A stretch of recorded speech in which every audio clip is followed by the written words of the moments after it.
Direto da periferia do Brasil, estamos gravando mais um vídeo para a série O que aconteceu para chegarmos nesse estágio. Estamos discutindo os possíveis motivos que levaram o nosso país a chegar até a situação que se encontra, que não é nada confortável, a gente tem que conviver com isso, né? Nós fizemos então um corte no tempo e estamos contextualizando desde da implantação da nova República em 1985, com a eleição de José Sarney, aliás, de Tancredo Neves, como vice José Sarney, colocando em 85, né, colocando fim assim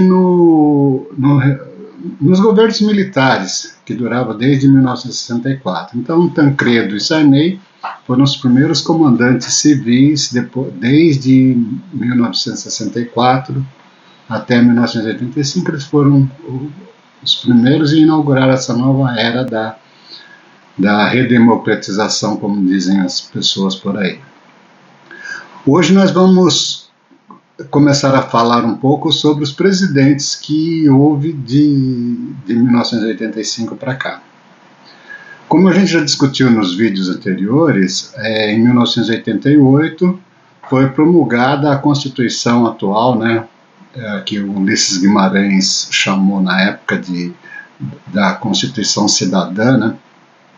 E a gente, aliás, é muito comum nas peças de direito, ao mencionar a Constituição, os juristas tratarem a cidadã. Então já virou um substantivo, né? Como a gente sabe, ou se não sabe, a gente vai ficar sabendo agora, a Constituição, o Congresso Nacional Constituinte, ele estava preparando uma Constituição brasileira, toda ela parlamentarista. Só que a pressão foi muito grande na época que eles estavam fazendo estavam redigindo a Constituição, discutindo a Constituição, e o sistema voltou num determinado ponto lá, deu um cavalo de pau na discussão e voltou a ser passou a ser um regime presidencialista de novo, né? Se vocês pegarem um episódio anterior aí, eu falo que o Nelson Jobim, que era presidente, né? Ele era presidente da comissão de redação. E ele falou que o artigo 2º da Constituição, que diz que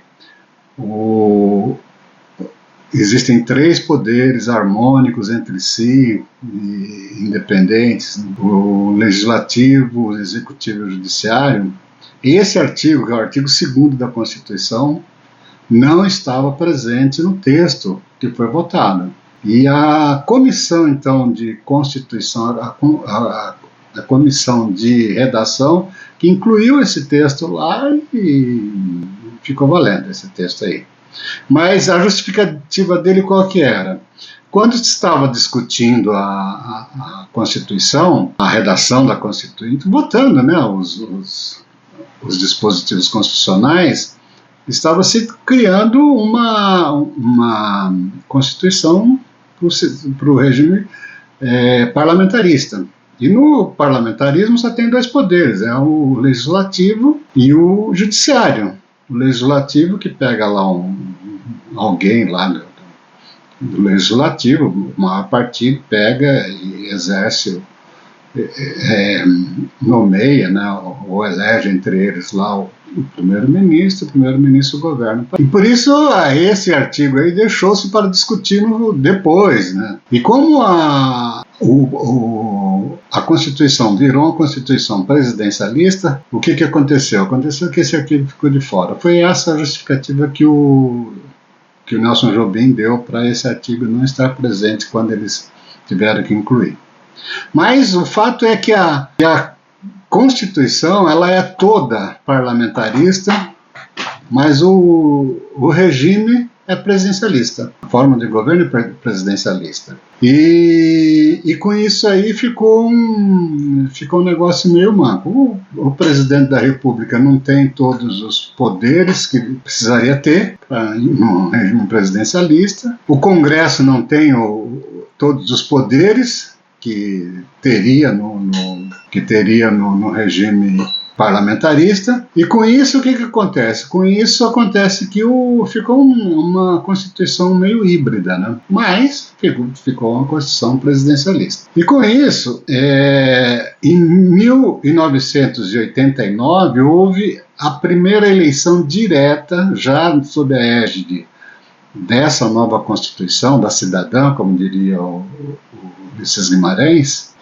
Aliás, fazendo um parênteses aqui, só abrindo uma janela aqui, o Dr. Ulisses, houve uma época na vida da República que o Dr. Ulisses, ele era presidente do Congresso, era presidente da Assembleia Nacional Constituinte, do Congresso Nacional Constituinte.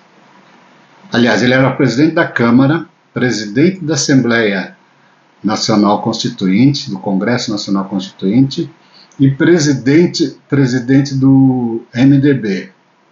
E, então, na ausência do Sarney, como não tinha um titular, na ausência do Sarney, quem assumia também era Ulisses Guimarães, por ser presidente da Câmara, e na sucessão, aí, na ordem de sucessão, é o primeiro sucessor do presidente quando não tem vice-presidente, né? Então, falando isso aí, fechando a janela, né, falando do Dr. Ulisses. Mas o Dr. Ulisses, então, alcunhou essa Constituição como uma Constituição cidadã. E foi sob a égide dessa Constituição que o Fernando Collor foi eleito numa disputa já naquela época lá contra o Lula. Foi uma disputa bem acirrada, bem dura mesmo, né, um negócio. Os dois, tanto Lula quanto Collor, eram neófitos na política, né? Neófitos no âmbito nacional. O Lula, um metalúrgico lá do ABC Paulista, líder sindical, que estava se lançando, que o Partido dos Trabalhadores acho que tinha 5, 6 anos só. O Collor, governador da Alagoas, veio com aquela história de caçar marajá, e aí aconteceu, um pouco antes da eleição, do dia da eleição, aconteceu um debate lá na Globo, e depois do debate foi feita uma reportagem. O pessoal reputa que essa reportagem que a Globo fez que acabou elegendo Collor, assim, segundo os petistas, né, num claro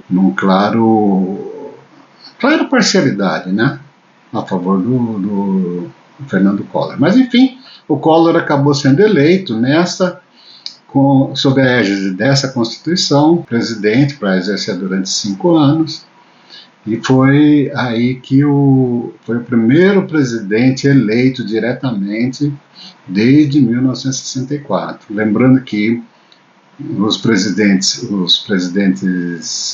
militares, eles eram legitimamente eleitos. Eu volto a repetir aqui, eles eram eleitos legitimamente. Por que legitimamente? Porque conforme mandava a Constituição. E a Constituição mandava que fossem eleitos via colégio eleitoral. Então, o colégio eleitoral se reunia e votava nos candidatos. A oposição podia lançar candidato? Podia. Na época eles chamavam até de anticandidato, né? O Dr. Ulisses foi, o Aureliano Chaves foi. Teve alguns anticandidatos, por assim dizer, né? Mas era eleito pelo colégio eleitoral, embora legítimo, era eleito pelo colégio eleitoral. Não era o voto pessoal de cada brasileiro, não era o sufrágio universal, a gente votava nos congressistas, os congressistas elegiam, formavam no colégio eleitoral, acrescentava mais algumas pessoas lá, depois dá para estudar um pouco mais sobre isso aí. Mas formava-se o colégio eleitoral, e esse colégio eleitoral elegia o presidente e o vice, né? O último presidente a ser eleito no colégio eleitoral, como já dissemos em vídeos anteriores, foi o Tancredo Neves, que teria que tomar posse em dia 15 de março de 1985, acabou ficando doente na véspera e assumiu só José Sarney. Mas o fato é que não foi o Tancredo e o Sarney foram eleitos num colégio eleitoral, então o Collor acabou sendo o primeiro eleito diretamente pelo sufrágio universal da história. Contra o Lula, foi ele e o Lula para o segundo turno. Eu lembro que eles disputaram lá com grandes, eu reputo aquilo lá como assim, uma grande revolta da população. A população mandou um recado muito grande. Eles disputaram contra Aureliano Chaves, contra Paulo Maluf, contra Mário Covas, contra Ulisses Guimarães. O doutor Ulisses disputou essa eleição aí. Foram Leonel Brizola. Foram muitos candidatos, muitos mesmo. E o povo foi lá e botou para o segundo turno exatamente os dois mais novos políticos que apareceram. O Collor, vindo da Alagoas, né, com aquela fama de caçador de marajá, e o Lula, vindo da esquerda meio radical, na época era radical, não? Depois a gente conversa sobre isso aí. Uma esquerda meio radical, meio sindicalista, né, que as greves, foi forjado no meio das greves, no sindicato e tal. E então foram os dois para o segundo turno e o Fernando Collor ganhou. Fernando Collor ganhou e assumiu e fez um governo assim. Enquanto ele governou, ele fez um governo que a ideia era abrir o Brasil mesmo para a modernidade. O fato é esse, isso a gente tem que reconhecer. Eu lembro que uma declaração que ele fez, acho que ele nem estava no Brasil quando ele fez essa declaração, mas já era eleito presidente, né? Não sei nem se tinha tomado posse. Mas ele fez uma declaração que os carros brasileiros pareciam mais umas carroças, né? De tão atrasado que estava. E aí a ideia dele era abrir o mundo para coisas mais modernas, né? E aconteceu até um negócio interessante, que quando ele resolveu abrir o mercado brasileiro para importação de veículos, os primeiros veículos que foram importados foram um tal de Lada, os russos. Esse Lada, as carroças, ao invés das carroças brasileiras, ele trouxe carroças russas, né? Mas ele fez alguma coisa.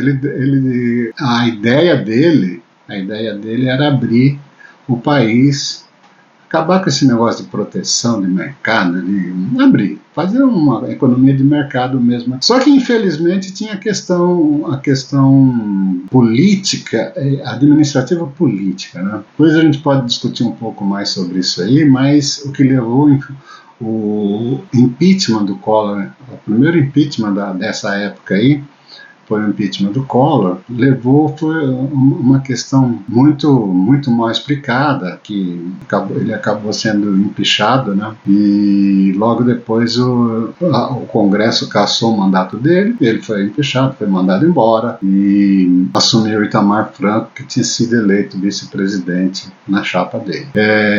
Aí amanhã, ou no próximo vídeo, a gente continua falando sobre os presidentes do Brasil desde a nova república, desde a inauguração da nova república. Então, direto da periferia do Brasil até o próximo vídeo.